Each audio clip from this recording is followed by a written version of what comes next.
장이 끝나도 투자는 끝나지 않는다. 안녕하세요. 어예진의 방과후 목돈연구소 어예진입니다. 3월 10일 화요일 시장 변동성이 너무 크죠. 하룻밤 사이 트럼프 미국 대통령의 말 한마디에 국제유가가 크게 떨어지면서 오늘 국내 증시 큰 폭으로 급반등하는 모습 보였습니다. 오늘은 또 매수 사이드카가 발동되기도 했는데요. 오늘 코스피 지수 5% 넘게 반등하면서 5,530선까지 올라 거래 마감했습니다. 그간 꾸준히 주식을 팔아온 외국인은 오늘 1조 원 넘게 코스피 시장에서 주식을 순매수했습니다. 코스닥 지수는 어제보다 3% 넘게 오른 1137에 거래를 마쳤습니다. 지난밤 트럼프 대통령이 이란과의 전쟁이 예상보다 빠르게 종식될 수 있다고 언급하면서 배럴당 120달러에 근접했던 국제유가가 80달러대로 급락했는데요. 아직 중동 사태가 완전히 마무리된 것이 아니라는 경계감에 오늘 오후에는 장중 오름폭 확대하면서 배럴당 90달러 선을 웃돌았습니다. 이런 가운데 달러원 환율 26원 내린 1,469원에 장을 마무리했습니다. 지금 이곳 목동의 기온은 8.7도입니다. 어예진의 방과후 목돈연구소 시작합니다. 어예진의 방과후 목돈연구소 첫 곡 걸스데이의 링마벨 띄워드렸습니다. 김지현님, 4시만 목 빠지게 기다리는 부천 어박목 찐팬. 오늘도 출첵이요. 학생 때 이 수업 종소리는 싫었는데 어박목 수업 종소리는 설렙니다. 그래요. 수업 종치면 이제 쉬는 시간에서 수업 시간 되는 종소리, 점심시간 끝나는 종소리는 별로죠. 그런데 어박목의 그 종소리, 4시에 울리는 종소리는 설렌다. 아유, 감사합니다. 최현주님, 안녕하세요. 경유값 자꾸 올라서 걱정이네요. 우리 동네는 어제보다 더 올라서 2,045원입니다. 최현주님 오랜만에 오셨어요. 2,045원이라고요. 거의 고급 휘발유와 비슷한 가격인데 오늘 경유값 얘기 어뉴스에서 준비했거든요. 어떤 이야기 나올지 조금만 기다려주세요. 무료로 SBS 라디오 들을 수 있는 어플 고릴라, 유튜브 채널 시교라로 어예진의 방과후 목돈연구소 함께 하실 수 있습니다. 저와 소통 원하시는 분들은요. 짧은 거 50원, 긴 거 100원의 유료 문자 샵 1035 무료 어플 고릴라로 문자 보내주시면 됩니다. 소개도 해드리고 추첨해서 커피 쿠폰 보내드릴게요. 어예진의 방과후 목돈연구소 오늘 1교시는요. 한 가지 경제 현상을 제대로 파보는 분석 천재 나건웅, 2교시에는 그때 그 시절 뉴스로 배우는 경제 이모저모 라떼 뉴스와 함께합니다. 저 어예진이 직접 고른 꼭 알아야 할 뉴스 어뉴스 오늘도 배달 왔습니다.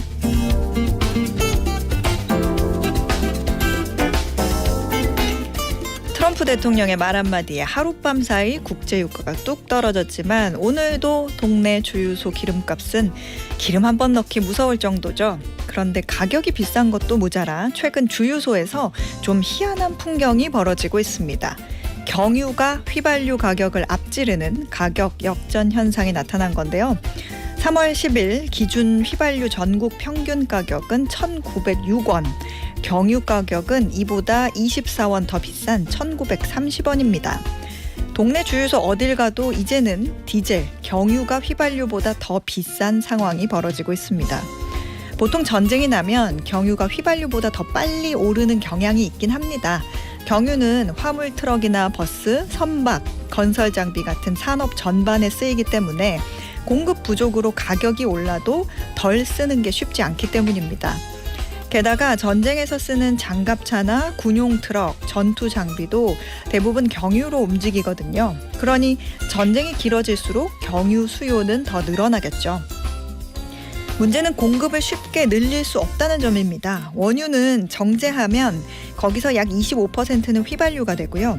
35에서 40% 정도는 경유를 만드는 중간 유분이라는 원료로 뽑힙니다. 일정한 비율로 똑같이 정제가 되기 때문에 정유 공장에 경유만 더 만들어달라고 조르지도 못하죠. 게다가 생산 과정도 휘발유보다 경유가 더 복잡합니다. 그래서 국제시장에서는 원래 경유가 휘발유보다 비싼 경우가 많은데요. 그럼에도 우리나라에서는 휘발유가 경유보다 더 비싸죠. 그 이유는 바로 기름값에 붙는 세금 차이 때문입니다. 휘발유에는 언제나 리터당 492원의 교통세가 붙는데요.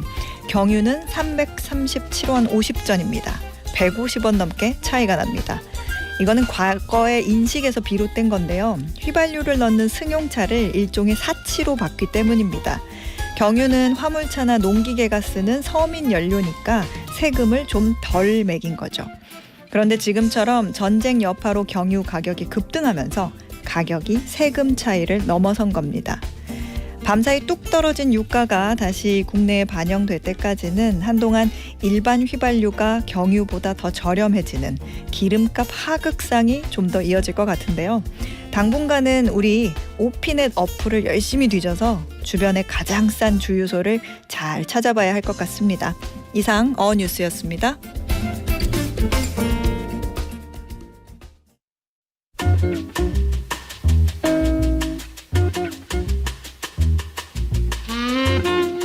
한 가지 경제 현상을 제대로 파보는 분석 천재 나건웅, 오늘도 매경 이코노미 나건웅 기자가 분석해드립니다. 어서 오세요. 네, 안녕하세요. 네, 오늘 분석할 경제 이슈는 뭔가요? 네, 오늘은 요즘 자산가들 사이에서 에르메스 백보다 구하기 힘들다는 얘기가 나오는 상품이 있습니다. 바로 프리미엄 실버타운 입주권 얘기를 해보고자 하는데요. 프리미엄 실버타운 입주권이 비싼 데다가 공급도 적어가지고 지금 명품 취급을 받고 있거든요. 네. 근데 예전에만 해도 실버타운 하면은 좀 인식이 이제 늙으면 뭐 자식이 뭐 나를 좀 거의 방치한다, 보내버린다. 보내버린다 뭐 이런 어떻게 보면 약간 비극적인 공간이라는 인식이 강했다면요. 이제 네. 완전히 달라졌죠. 이제는 내가 번 돈을 내가 내고 내가 즐기러 간다 이런 선망의 공간으로 바뀌었습니다. 그러다 보니까 인기가 굉장히 높고요. 그런데 실버타운 열풍이 요새 뜨거워질수록 역설적으로 그 리스크도 좀 커지고 있거든요. 네. 전망되는 부작용이 굉장히 여럿인데요. 그래서 오늘은 실버타운에 향한 어떻게 보면 개인과 기업의 폭주에 가까운 어떤 그 열광, 그다음에 그 이면에 숨은 차가운 통계와 자본의 계산법 이런 것을 한번 짚어보도록 하겠습니다. 그러게요. 저도 오늘 출근하면서 네. 아주 큰 건물에 뭐 실버타운 그 타이틀 무슨 타워 이렇게 네, 붙어 있는 그쵸. 것도 봤고, 요즘 들어서 유독 개인도 그렇고 뭐 기업도 그렇고 실버타운에 대한 관심 굉장히 커진 것 같고, 인터넷이나 SNS 봐도 실버타운 안에 이제 내부 맞아요. 공간 이렇게 쫙 리뷰해주는, 근데 굉장히 좋더라고요. 엄청 화려하죠. 네. 야, 이게 왜 이렇게 다들 실버타운에 진심이게 됐을까? 이런 네. 얘기 한번 해볼까요? 맞습니다. 여러 이유가 있는데요. 첫 번째는 역시 알기 쉽게 실버타운을 수요하는 게 수요자가 급증했기 때문이죠. 네. 대한민국이 다 아시겠지만 지난해 공식적으로 초고령 사회에 진입을 했습니다. 네. 65세 이상 인구가 1,000만 명을 넘어섰고요. 그런데 단순히 수만 늘어난 게 아니라요. 지금의 노인이 대한민국 순자산의 약 40% 이상을 쥐고 있다. 이런 골든 시니어라는 점이 좀 다릅니다. 구매력 자체가 예전이랑 비교가 불가하다는 것이고요. 그러니까 이들은 이제 자식에게 예전처럼 올인한다기보다는 이제 나의 마지막 20년을 위해서 내가 번 돈 지금까지 다 쓰고 가겠다, 기꺼이 지갑을 열겠다, 이런 심리가 강하거든요. 나 네. 예전에 그 코로나 시기에 전 세계적으로 그런 마인드가 돌긴 했었어요. 네. 그 병으로 이렇게 갑자기 가게 되니까 네. 전염병으로, 야, 그럴 거면 내가 뭐하러 이렇게 자식 주려고 어. 아끼고 그러냐. 네. 나도 이제부터 크루즈도 다니고 음흠. 이거 모아놔야 봐야 소용이 없겠구나. 그렇죠. 내가 정말 행복한데 쓰자 지금, 이런 그쵸. 마인드가 많이들 생겨나셨다고 그래요. 그러니까 수요도 늘었고 구매력까지 이렇게 충분해진 거군요. 그렇죠. 그런데 이렇게 급증한 수요 대비 공급이 턱없이 지금 엄청나게 부족한 게 아. 현실이거든요. 그래서 너도 나도 실버타운에 뛰어들게 된 두 번째 이유가 바로 이런 공급 부족이다, 이렇게 네. 볼 수가 있겠고요. 데이터로 보면은 더 명확합니다. 아까 65세 이상 노인 인구가 이제 1,000만 명을 넘어섰다고 했잖아요. 네. 그런데 2024년 보건복지부 통계에 따르면요, 전국 실버타운, 그러니까 노인 복지주택 공급량이 고작 1만 가구 수준밖에 안 됩니다. 그러니까 단순히 계산해도 우리나라 전체 노인 인구의 0.1%만 실버타운에 공식 입주할 수 있다, 이런 얘기가 되는 거죠. 65세 이상이 1,000만을 넘어가는데 공급량이 1만 가구다. 맞습니다. 공식 그 공급량이 1만 가구입니다. 그래서 이제 고령 인구 대비 시니어 주택 보급률이 미국 같은 경우에는 10%에 육박하고요. 일본도 2%, 우리나라보다 2배는 이상인데 한국은 말 그대로 이제 바늘구멍인 셈이죠. 돈을 싸대고 가도 순서가 안 온다, 이런 얘기가 나오고 있습니다. 그렇군요. 0.1%면은 정말 치열한데, 그렇죠. 이 보니까 금융권까지도 이 사업에 좀 뛰어들고 있나 봐요. 이게 다 압도적인 수요가 있어서 거죠? 맞습니다. 특히 보험사를 중심으로 금융사들이 실버타운 사업에 엄청나게 관심을 쏟고 있고 투자도 하고 있는데요. 네. 금융사들한테 실버타운은 어떻게 보면 부동산 개념을 넘어서요, 거대한 현금 댐에 비유할 수 있을 정도로 이런 굉장히 큰 먹거리가 되고 있습니다. 이게 왜냐면요, 바로 입주민의 수억 원대 보증금이 다 모이잖아요. 그걸 이제 금융사에서 운용을 할 수가 있거든요. 그렇기 때문에 요새 KB라이프나 신한라이프 같은 보험사에서 자회사를 세워가지고 실버타운 같은 요양시장에 직접 뛰어들고 있는 모습이 관찰이 됩니다. 이것 외에도 그 보증금을 운용할 수 있다는 장점 외에도 금융사 입장에서 더 매력적인 점도 많은데요. 네. 바로 생애주기형 로긴 전략이 핵심입니다. 로긴이라고 뭐예요? 하면은 이제 그 소비자가 내 울타리를 벗어나지 않고 계속 내 상품만 이렇게 소비할 수 있게끔 이렇게 묶어두는 전략인 거죠. 금융사가 이제 우리 그 입주권을 따가지고 오면요, 네. 입주민의 자산 관리를 비롯해서 뭐 헬스케어 보험이랄지 그리고 마지막에 상속 신탁까지 이제 상품으로 처리할 수 있는 묶음 상품으로 판매할 수 있는 이런 장점이 있습니다. 이제 고객의 생애 마지막 순간까지 우리 금융 생태계 안에서 머물게 하겠다는 계산이 깔려 있다. 그렇기 때문에 이 시장에 계속 뛰어들고 있다. 이런 분석이 나오고 있습니다. 네. 금융업계뿐만 아니라 이제 금융업계가 뛰어들면 이제 건설해주는 회사도 필요할 그쵸, 거고, 그쵸. 홍보하는 회사도 필요할 거고, 그러니까 건설사, 뭐 유통사, 여러 시행사, 업체들끼리 다 경쟁에 가담하고 있나 봐요. 맞습니다. 이제 건설사 입장에서는요, 요새 좀 부동산 어떻게 보면 분양 불황이거든요. 네. 이제 집을 지어파는 분양 시대가 저물어가고 있다, 이런 얘기가 나올 정도로 악조건에 놓였는데 실버타운으로 새로운 그 활로를 찾고자 하는 모습입니다. 그러니까 실버타운을 한번 지으면 20년 넘게 안정적인 운영 수익을 챙길 수가 있거든요. 실제로 아까도 말씀하셨지만 서울 마곡이랄지 뭐 부산 기장 이런 네. 요지의 프리미엄 실버타운 시설들은 대기자만 지금 수천 명에 달할 정도로 인기고요. 그 아까도 뭐 SNS 상에서 그 안에 내부 둘러보는 거 이런 거 네. 인기라고 하셨잖아요. 그 실제로 5성급 호텔에 부럽지 않은 로비 이런 것들 인기가 끌고 있고, 특급 셰프가 만든 식단, 뭐 대학 병원과 연계된 진료 시스템 이렇게 결합을 해가지고요, 시니어의 시간과 공간을 점유하겠다 이런 전략을 금융업계, 건설사, 유통사 모두가 다 뛰어들고 있고, 이런 플랫폼 전쟁이 오프라인에서 벌어지고 있는 모습입니다. 그렇군요. 하긴 뭐 이게 뭐 그냥 집 잘 지어놓으면 되는 거 아니야? 이렇게 생각할 수도 있는데 그게 다 디테일이 있더라고요. 뭐 맞아요. 문턱도 없고 네. 안전시설도 다 꼼꼼하게 돼 있고 호출 시스템이며 뭐 프로그램들이 되게 잘 돼 있는데, 아까 말씀 들어보니까 공급 부족 현상 굉장히 심각하잖아요. 관심이 뜨거운 요즘에는 뭐 달라진 게 그래서 없는 건가요? 네, 요즘에 좀 달라진 변수가 하나 생겼습니다. 그러니까 정부에서 제도를 바꾼 건데요. 네. 무려 9년 만에 분양형 실버타운을 다시 허용해 주기로 했습니다. 그러니까 2015년 이전까지는 분양형 실버타운이 있었어요. 그런데 노인복지법 개정을 통해서 분양형을 전면 금지를 했거든요. 그 이유가 뭐냐? 이제 허위 광고, 불법 전매, 운영 부실 이런 문제가 속출하면서 그렇습니다. 그래서 이후에 모든 실버타운은 이제 임대형으로만 운영을 해왔거든요. 네. 그런데 최근에 이제 공급 부족 현상이 너무 극심해지니까 2024년부터 인구 감소 지역을 중심으로 정부에서는 분양형 실버타운을 9년 만에 다시 허용하기로 했습니다. 그러면 이제 분양형 실버타운이랑 임대형 실버타운이 뭐가 다르냐? 네. 차이가 좀 명확한데요. 분양형 실버타운은 쉽게 말해서 그냥 아파트라고 생각하시면 돼요. 이제 네. 개인이 실버타운의 한 유닛을 완전히 소유를 하고요. 등기 이전도 가능하고 일반 주택처럼 매매, 증여, 상속까지 모두 가능한 구조입니다. 근데 반면에 임대형 실버타운은요, 이제 운영업체와 임대차 계약을 맺고 입주하는 형태이고요.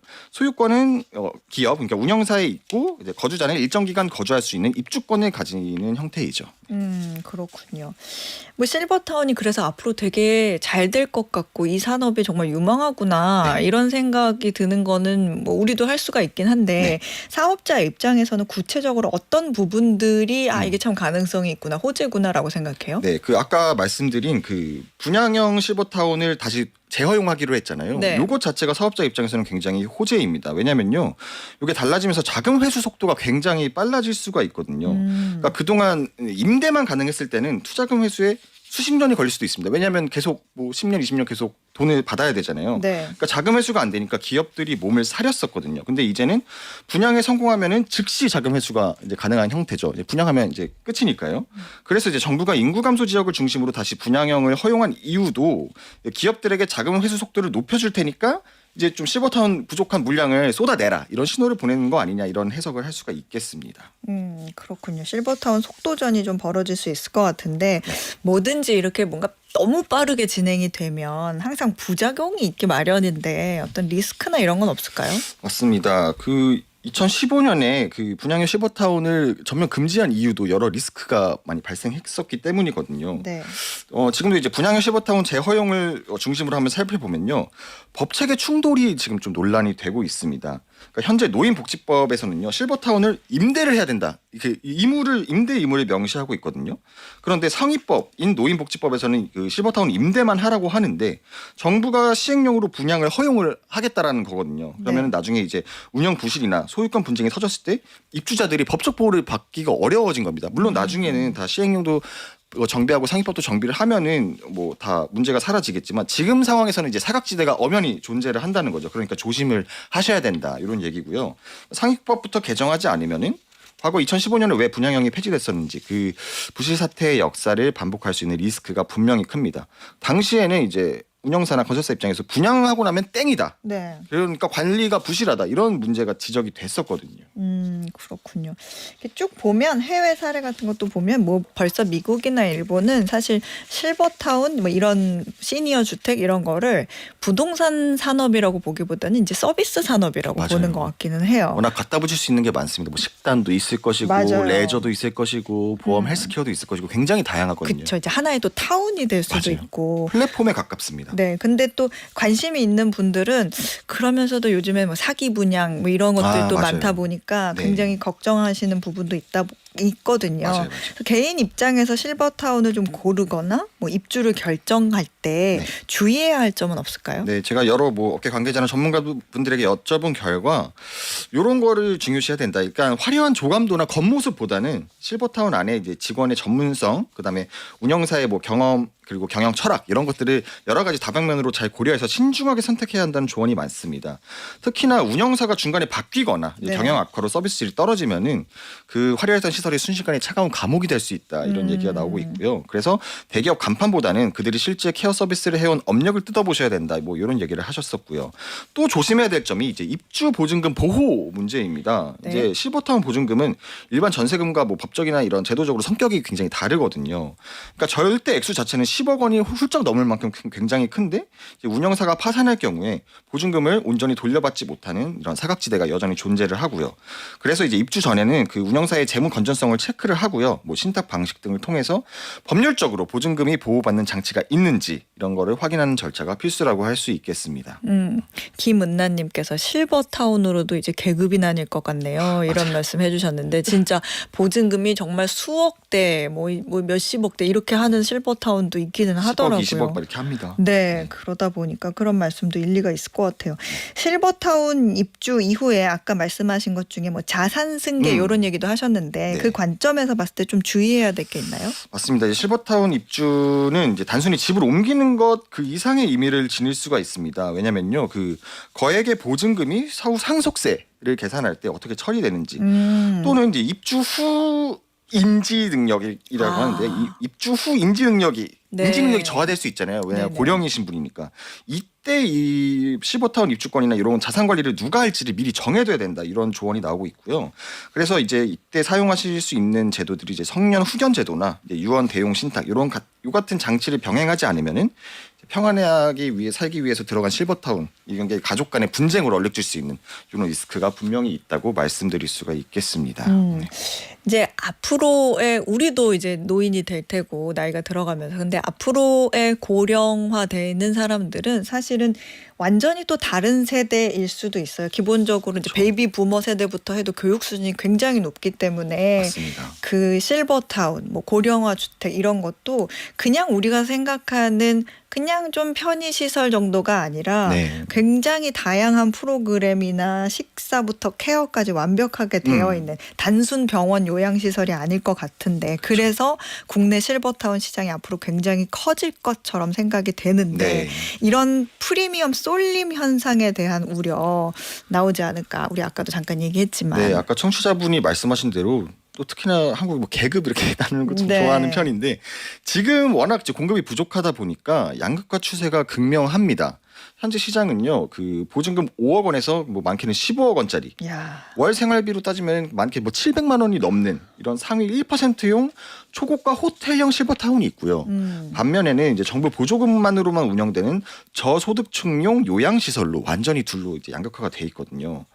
그래서 근데 평생 일해서 아파트 한 채 가진 평범한 중산층이 선택할 수 있는 어떻게 보면 이제 중가형 모델이라고 할까요? 네. 요거는 이제 전체 공급의 10%도 채 되지 않습니다. 그러니까 부의 격차가 노년의 삶의 질까지 결정하는 이런 어떻게 보면 주거의 계급화가 통계적으로 입증되고 있는 셈이고요.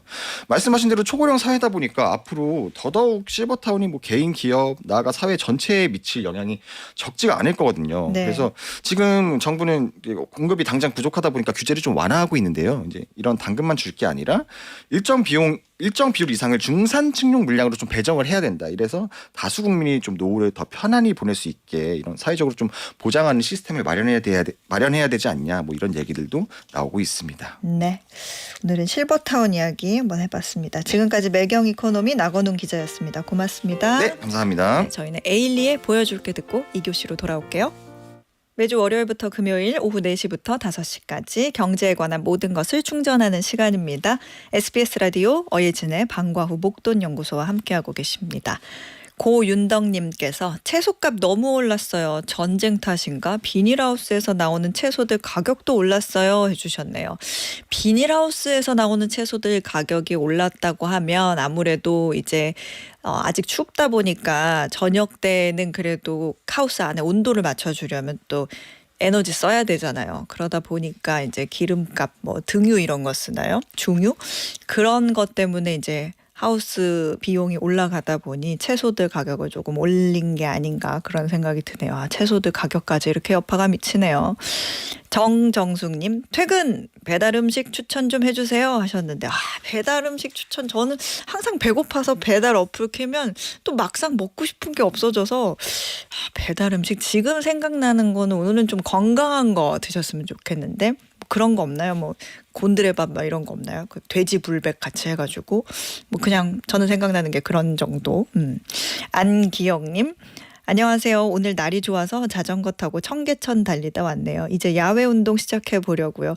점점 이제 다시 또 추워지나 했더니 주말 향해 갈수록 기온이 조금씩 올라가더라고요. 그래도 이제 찬바람 쐬면 콧물 나고 그러니까 안기영님 마스크라도 좀 쓰고 자전거 타고 그러세요. 자전거 타실 때 조심조심 하시고 안전하게. 자, 오늘의 퀴즈 풀고 2교시로 넘어가 보겠습니다.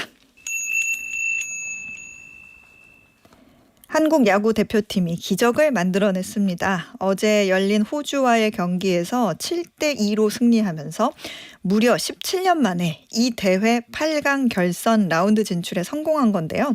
경기 전까지만 해도 2실점 이하 5점 차 이상 승리라는 까다로운 조건을 충족해야 했기 때문에 전망이 그리 밝지만은 않았습니다. 하지만 한국 대표팀은 이른바 극악의 경우의 수를 뚫고 승리를 거두며 극적으로 8강에 진출하게 된 건데요. 여기서 퀴즈. 미국 메이저리그 사무국과 세계 야구 소프트볼 총연맹이 함께 주관하는 국가대항 국제야구대회로 이번에 한국 대표팀이 17년 만에 8강 결선 라운드에 진출한 이 대회 과연 무엇일까요? 보기 있습니다.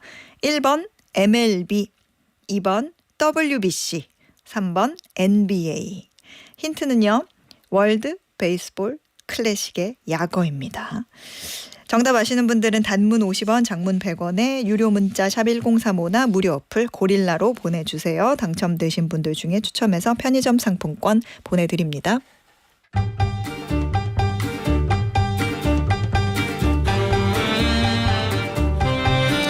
타임머신을 타고 그때 그 시절 뉴스를 다시 읽어보고 경제 이모저모를 배우는 라떼 뉴스.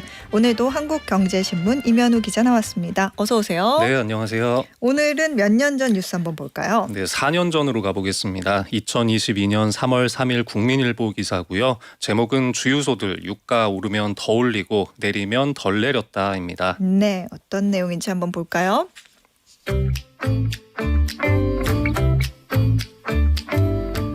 국제유가가 배럴당 100달러 이상으로 급격히 상승하고 국내 휘발유 값도 연일 치솟는 가운데 주유소들의 가격 책정 행태를 놓고 불만이 확산하고 있습니다.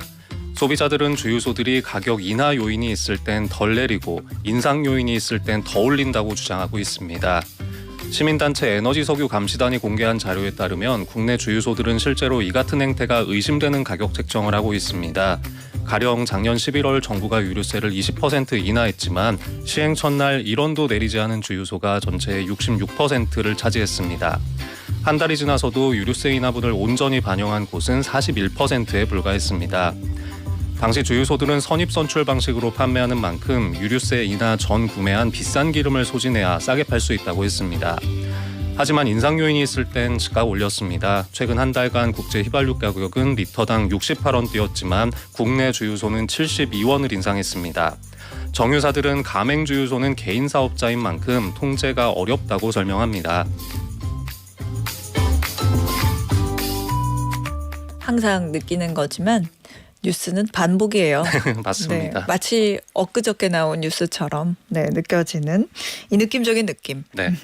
오늘의 주제는 기름값이네요. 유가 급등이 또 한국뿐 아니라 세계 경제 이제 스태그플레이션, 경기 악화, 물가 상승 동시에 주는 그런 공포를 불러오고 있는데 4년 전에도 국제 유가가 $100를 돌파했었네요. 이때는 러시아 우크라이나 전쟁 때문이었죠. 네, 맞습니다. 이제 유가에서 $100라는 가격이 일종의 심리적 저항선인데요. 우리 시간으로 어제 $100를 돌파했었죠. 이제 거의 $120 근처까지 갔었는데 좀 롤러코스터 탄 듯이 움직이면서 지금은 좀 떨어졌습니다.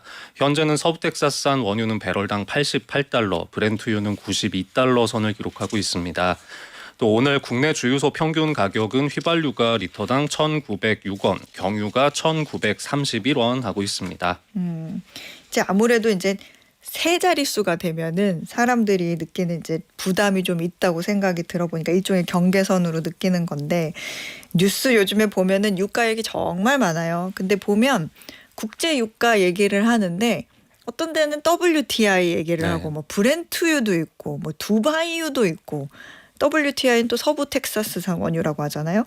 이 유종이 왜 이렇게 많은지 유가가 이렇게 종류가 많아 하는데 요거 차이 좀 정리하고 가보죠. 네, 사실 뭐 이 국제 원유 시장에서는 수백 종류의 원유가 거래되는데요. 가장 관심을 많이 받는 게 말씀하신 세 가지 3대 원유입니다. 이 세 유종이 이제 세계 각 지역 원유 가격의 기준이 되는 건데요. 생산지하고 명칭이 관련이 있습니다. 이 WTI는 미국의 서부 텍사스, 그러니까 웨스트 텍사스에서 생산이 되고 브렌트유는 영국과 유럽 대륙 사이에 북해에 있는 브렌트라는 유전에서 생산이 됩니다. 두바이는 딱 들으면 중동인 게 느낌이 오죠. 이제 아랍에미리트 쪽에서 만들어져서 붙은 이름이고요. 그러니까 WTI는 미주, 브렌트유는 유럽, 두바이유는 아시아, 중동 일대 원유 가격을 대표한다고 이해하면 되겠습니다. 근데 이 수많은 것 중에 WTI가 왜 맨날 뉴스에 나오냐 그러면 이유는 이 세계 최대 선물 시장인 뉴욕 상업거래소에 상장이 되어 있기 때문입니다. 거래가 활발하게 이루어지면서 가격이 상대적으로 투명하게 정해진다는 점 때문에 좀 유가의 상징적인 지표로 많이 등장하고요. 또 우리나라 입장에서는 원유의 거의 대부분을 중동에서 수입하기 때문에 두바이유에 관심이 많은 거죠. 항상 이제 주유소에서 기름 넣는 사람들의 입장에서는 좀 빈정 상하는 게 뉴스 보면 좀 가격 인하 요인, 기름값이 좀 떨어진 요인이 있네. 그러면은 덜 내리거나 늦게 반영이 되고 이거 좀 기름이 값이 오르겠는데 하면 그냥 잽싸게 그냥 바로 올라가요. 근데 이런 논란이 보니까 4년 전이나 지금이나 똑같아요. 예, 똑같습니다. 이 유가와 관련해서 이 산업통상부의 김정관 장관이 좀 비판하는 메시지 또 내놨는데요. 일부 주유소들이 일주일 사이에 휘발유는 500원, 경유는 700원 넘게 올렸다라고 지목을 하면서 정유사들이 국제유가 인상은 하루 이틀 안에 국내 가격에 반영하면서 또 내릴 때는 천천히 움직인다는 국민들의 믿음이 강해졌다고 이야기를 했습니다. 현재 정부가 범부처 합동점검단 구성했고요. 불법 석유 유통이나 담합, 매점 매석을 비롯해서 여러 가지 불공정 거래 행위 단속 나선 상태입니다. 정부가 뭐 어제 속보도 나왔지만 석유 최고 가격제라는 초강수 카드까지 꺼내 들었는데 이제 이게 판매가 상한선을 정부가 직접 정하겠다라는 거잖아요. 이거는 언제쯤 시행이 된대요? 이번 주에 시행 예정입니다. 이제 1997년에 유가가 자유화된 이후에 사실 30년 동안 사문화됐던 이 가격 상한제가 이제 도입 초읽기에 들어간 건데요. 이재명 대통령이 오늘도 석유 최고 가격제 도입에 대해서 강한 의지를 표명했고 정부가 실무 준비에 속도를 내고 있습니다. 이 석유 최고 가격제는 석유사업법 23조의 근거를 둔 제도인데요. 석유 가격이 현저히 등락해서 국민 경제 안정을 해칠 우려가 있을 땐 산업통상부 장관이 판매가 최고액을 직접 지정할 수 있도록 규정하고 있습니다. 어겼을 땐 2년 이하 징역 또는 2천만 원 이하 벌금이 부과되고 초과 수익은 정부가 환수하게 됩니다. 가격을 어떤 방식으로 제한을 한다는 거예요? 윤곽이 뭐 특별하게 나온 게 있나요? 뭐 최고 가격제는 방식은 여러 가지를 쓸 수 있는데요. 도매가를 제한할 수도 있고 소매가를 제한할 수도 있습니다. 현재 정부에서는 정유회사가 주유소에 제품을 넘기는 공급가를 이제 고시하는 방법을 택할 것으로 보이는데요. 정유사의 마진을 묻겠다는 겁니다. 전국 주유소마다 가격이 천차만별인 현실을 좀 고려한 걸로 볼 수 있습니다. 지금은 정유사가 국제 시세를 반영해서 마진을 자유롭게 붙였지만 최고 가격제가 도입하면 정부가 정한 기준 이상으로는 공급가를 올릴 수 없게 된다는 거고요. 현실적으로는 유종과 지역별로 대상을 세분화할 수 있을 것 같고 주 단위로 가격을 개시하는 방안이 좀 유력해 보입니다. 이 국제 유가는 수시로 변하다 보니까 또 너무 반영을 안 해주면 또 가수요 같은 문제들도 생기기 때문입니다. 이게 헝가리에서도 아마 한번 시행이 된 적이 있는 가격 상한제인 걸로 아는데 이것도 이제 하다가 한 1년 뒤인가 다시 접었다고는 하더라고요. 네. 그래서 이제 장점과 단점이 모두 있는 그런 제도인데 우리는 어떻게 보고 있습니까? 일단 단기적으로는 급등하는 유가를 억제하고 시장의 이 심리를 좀 완화하는 효과는 있을 것으로 기대됩니다. 그리고 유통 과정의 불공정행위 같은 것들을 단속하는 근거가 명확해진다는 점에서 소비자 부담을 줄이는 데는 도움이 될 수 있습니다. 하지만 모든 시장 가격을 정부가 통제를 할 때는 이 불가피하게 부작용도 따르게 마련이기 때문에 그렇죠. 우려도 적지 않은데요. 네. 일단 최고 가격이 어느 정도로 설정이 되느냐가 문제겠죠. 즉 국제 가격이나 생산 원가가 충분히 이제 반영이 되지 않으면 지속 가능성에 문제가 있을 수 있다는 지적도 제기됩니다. 그리고 전쟁이 뭐 언제까지 갈지 아직은 예측할 수 없는 상황에서 굉장히 강도가 센 조치를 너무 빨리 꺼낸 거 아니냐는 의견을 말씀하시는 분도 있는데요. 이 석유사업법을 보면 가격을 통제받은 사업자의 손실을 국가가 보전해 줄 수 있다 이런 규정이 있습니다. 만약에 민간의 적자를 국가 재정으로 보전해 줘야 될 상황이 좀 올 수도 있고요. 현재 정부에서는 좀 다른 방식도 구상은 하고 있는 것 같은데 좀 이런 거 근거로 추경 얘기까지 좀 가시화가 되는 분위기입니다. hun가리는 예전에 2021년인가에 상한제 도입했다가 다시 말았는데 뉴스 보니까는 며칠 전에 다시 도입하겠다. 네. 에너지 가격 상한제 도입한다는 뉴스가 또 나오기도 했네요. 주유소에 대한 어떤 폭리 논란 이런 것도 있는데 이 부분에 대해서는 주유소 사장님들도 할 말이 많을 것 같은데. 네, 주유소 협회에서 입장문을 냈는데요. 이 가격 상승의 1차적인 요인은 정유사의 공급가 인상이라고 주장하고 있습니다. 주유소는 정유사나 대리점에서 석유 제품을 받아다 파는 소매 유통업이기 때문에 정유사에서 올리면 어쩔 수 없는 구조라는 겁니다. 이 주유소 사장님들 말을 들어보면 요즘에 기름이 워낙 많이 팔려서 뭐 빠르면 하루 아니면 3, 4일에 한 번씩 주유소 탱크를 채우는 경우가 많다고 하는데요. 네. 특히 유가가 급등하다 보니까 이런 선구매 수요가 몰려서 기존보다 재고가 빨리 소진되고 있다는 겁니다. 공급 가격이 저렴할 때 사서 저장해둔 물량이 거의 많지가 않기 때문에 좀 선택지가 없다는 이야기도 하고 있고요. 하며 또 이제 정유 회사들은 공급가 인상이 전부는 아니다라고 말하고 있습니다. 네. 이제 전체 주유소의 한 5분의 1 정도가 직영 주유소고 나머지는 이제 자영업자들이신데 자체적으로 마진을 결정하는 것도 있기 때문입니다. 정유사 직영이냐 뭐 개인 자영업이냐 또 뭐 임대료나 경쟁 상황에 따라서 그거에 따라 가격 차이가 좀 생기기는 하는 그거죠. 마진 구조는 어떻게 되죠? 이 정유사에서 공급가를 빼고 이제 주유소가 가져가는 마진은 한 4에서 6% 정도라고 합니다. 여기에서 이제 카드 수수료나 인건비나 여러 가지 운영 비용 제하면 주유소가 자율적으로 조정할 수 있는 가격의 여지는 한 2%가 안 된다. 이게 이제 주유소 협회의 주장인데요. 네. 또 우리 기름값 중에 세금이 상당 부분을 차지한다는 것도 많이들 아실 겁니다. 이제 한 석유 제품 가격의 절반 정도가 정부가 걷어가는 유류세가 차지하고 있죠. 네, 그렇죠.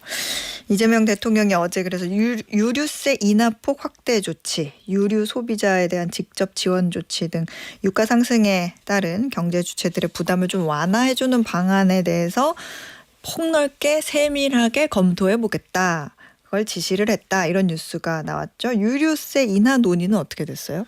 사실 정부는 유류세를 더 내리는 거에 대해서는 조금 소극적이었는데요. 네. 국제 유가가 100달러 돌파하고 나서 기류가 많이 바뀐 것 같습니다. 현재는 우리 유류세가 7% 인하된 상태인데요. 법적으로 최대 한도를 모두 동원해서 최대 37%까지 내리는 방안도 검토되는 것으로 보입니다. 지금의 휘발유 값을 기준으로 유류세를 최대폭으로 감면해주면 한 리터당 최대 250원까지는 소비자가를 낮출 수 있을 것으로 업계에서는 보고 있는데요. 정부가 법정 최대 한도로 유류세를 인하했던 건 우크라이나 전쟁 발발 후였던 2022년이 마지막인데 다만 이번에 어떻게 할지는 아직 세부 내용이나 시기가 확정되지는 않았습니다. 그리고 어려운 분들을 위주로 차등 적용을 하는 방안 이런 것들도 좀 검토되고 있습니다. 기름값의 절반 가까이가 또 세금이다 보니까 국제 유가가 이렇게 조금만 올라도 사실 우리나라는 체감 상승폭이 굉장히 크죠. 그래서 이런저런 고민을 좀 정부가 하고 있는 것 같네요. 정부가 고강도 카드 쏟아내면서 정유 업계가 공급 가격 인상 속도 조절에 나섰다. 이거 좀 올려야 되는데 상황이 좀 눈치 보느라 일단 지금은 올리지 말고 좀 버텨보자 뭐 이런 느낌인 거죠. 네, 좀 몸 사리는 거죠. 네. 지금 주유소 기름값 계속 고공행진을 하고 있습니다만 사실 국제 유가의 등락을 반영하면은 조금 완만해진 그런 분위기도 느껴지긴 합니다. 이 업계에서는 정유사들이 주유소에 석유 제품 공급하는 가격을 인하할 것이라는 기대가 시장에 반영된 결과라고 설명하고 있는데요. 우리나라 4대 정유회사 중에 일부가 이 몇몇 개별 주유소에 제품 사전 안내 가격 인하를 통보했다고 합니다. 이게 정유사가 제품을 공급할 가격을 미리 알려주는 거를 말하는데요. 네. 현재 정부와 여론의 시선이 따갑기 때문에 좀 조심스럽게 움직이는 걸로 보입니다. 그렇군요. 전쟁이 얼른 끝났으면 좋겠긴 한데 당장 전쟁이 끝나더라도 뭐 지금 트럼프 대통령 한마디에 유가가 탁 낮아졌더라도 좀 오늘 오후에 조금 다시 올랐잖아요. 아직 다 끝난 것도 아닌데 이렇게 설레발치는 거 아니야 하는 경계감이 좀 있으면서 그러니까 에너지 가격 불안정이 좀 장기화될 수 있다는 우려도 아직 남아 있는데 이게 이제 뭐 우리 저장할 공간 없어가지고 생산 좀 줄인다 이렇게 해도 이게 스위치처럼 껐다 켰다 할 수 있는 게 아니라 한번 꺼도 다시 켜는 게 굉장히 어려운 공장처럼 용광로와 같아가지고 그런 것처럼 생산량이 회복되는데 또 시간이 좀 걸린다고 하죠. 네, 맞습니다. 현재 미국과 이란 간의 전쟁으로 세계 원유 그리고 천연가스 공급의 5분의 1 정도가 차질을 빚고 있는 것으로 파악이 되는데요. 네. 전쟁 이전 수준으로 공급량을 늘리려면 좀 손상됐거나 멈췄던 시설을 복구하고 좀 운송 리스크도 해결을 해야 되는데 완전히 해결하기까지는 한 수주 이상은 걸릴 것으로 예상된다는 이런 시장조사 업체들의 의견이 계속 나오고 있습니다. 지난주까지만 해도 이런 원유 공급 차질이 사실 물류 문제에 가까웠습니다. 유조선이 호르무즈 해협을 못 빠져나오는 게 이제 차질의 이유였는데 네. 주말 들어서는 세계 5위 산유국인 쿠웨이트를 비롯해서 중동 국가들이 원유 생산량 자체를 또 줄이기 시작했거든요. 좀 공급 감소라는 변수도 추가가 됐습니다. 자, 문제는 한 번 가동을 멈춘 중동 유전이 정상 수준으로 회복하는 데는 길게는 2-3달이 걸릴 수도 있다는 겁니다. 천연가스도 비슷하다고 하는데요. 이 가스를 얼리는 액화 시설이 한 번 끄면 다시 켤 때는 한 달 이상은 기본으로 걸린다는 겁니다. 그리고 전쟁이 이제 끝난 이후에도 각국이 이번 경험 때문에 전략 비축률을 좀 확대를 할 가능성도 있거든요. 이러면 유가 상승을 부채질할 수 있지 않겠느냐 이런 의견도 있습니다. 그렇군요. 트럼프 대통령이 뭐 최근 며칠 사이에 여러 가지 발언을 했었는데 그중에 하나 매야? 이렇게 할 만한 발언이 배럴당 $100 넘어선 국제 유가에 대해서 평화를 위해 지불할 아주 작은 대가다. 이런 말을 했었죠. 그러니까 이란의 핵 위협을 제거하면 급락할 것이다 이렇게 주장을 했는데 경제 전체로 보면은 이게 아주 작은 대가는 아닌 것 같거든요. 그렇죠. 이제 우리나라에서도 이제 뭐 매일 출퇴근하시는 분들 말고도요 기름값 영향 더 받는 분들 많이 계시죠. 화물차 운전기사님들인데 지금 어려움을 많이 토로하고 계십니다. 경유값이 한 달에 수십만 원은 지금 더 나올 판이라서 이렇게 하면 기껏 운행하고도 손에 쥐는 게 없을 상황입니다. 그리고 아까 저희 문자에서 뭐 비닐하우스 말씀하신 경우도 있었지만 농어업인들 그리고 여객선 선사들도 조만간에 이제 올라간 기름값이 다 반영이 되면 수지타산의 직격탄이 됩니다. 좀 우려가 많으시고요.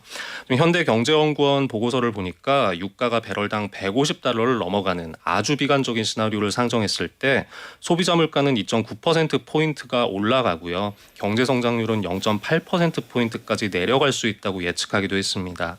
특히 이제 기업들 또 재료 수입 단가와 물류비 부담이 커질 수밖에 없는데 항상 이 어려운 국면을 보면 대기업들보다 중소기업이 더 힘드시죠. 이런 환율 변동에 대응하는 마땅한 수단도 없어서 좀 더 어려운 상황 가지 않을까 좀 우려되는 상황입니다. 그러네요. 한윤미님께서도 이번에도 기름값이 깃털처럼 내려가는 건 아닌지 각 분야에서 기름값 때문에 걱정이 너무 많으시다고. 농업에 종사하고 계시는데 농업 분야도 역시 타격이 걱정된다 이런 메시지 보내주셨네요. 오늘은 기름값, 유가에 대해서 한번 정리해봤습니다. 지금까지 한국경제신문 임현우 기자였습니다. 고맙습니다. 네, 감사합니다. 네, 퀴즈 정답 확인해 보겠습니다. 오늘의 퀴즈에서는 어제 한국 야구 대표팀이 17년 만에 기적적으로 8강 결선 라운드에 진출한 대회로 미국 메이저리그 사무국과 세계 야구 소프트볼 총연맹이 함께 주관하는 국가대항 국제야구대회가 뭔지 여쭤봤는데요. 정답은 2번 WBC였습니다.